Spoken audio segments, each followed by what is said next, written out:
चेहरा से कब उतरे ना, चेहरा से कब उतरे ना इनका मुस्कान। अरे सामरे बड़ी जान हमारे रोपा तारी धान, सामरे बड़ी जान आज रोपा तारी धान।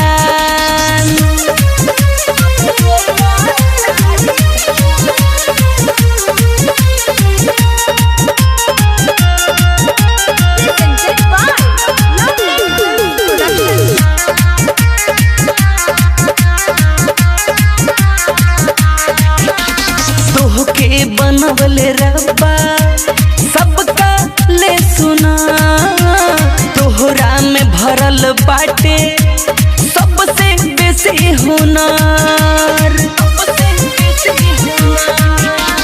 तोहके बनवले रब्बा सबका ले सुना, तोहरा में भरल बाटे सबसे बेसी हुनर।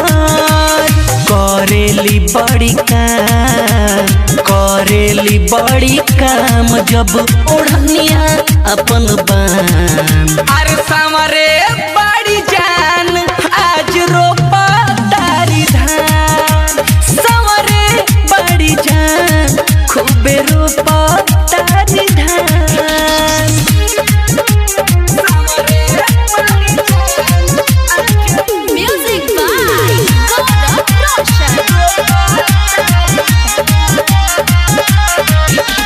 साचे कहीं रे यारवा हम ही ओकर दीवाना, लोभर कमावा करतिया खेतवा में बनी जाना। साचे कहीं रे यारवा हम ही ओकर दीवाना, लोभर कमावा करेले खेतवा में बन के जाना। बोली बिहारी मुकेश आनंद, बोली बिहारी आनंद के बतिया पति हली ना ध्यान। अरे सामरे हमर जान आज रोपा तारी धान, सामर को काहे खेतवा में रोपा तारू धान। हथवा में बिया लेके खेतवा में जान जाली, बोले हमसे हंस के तनिको नहीं लजाली।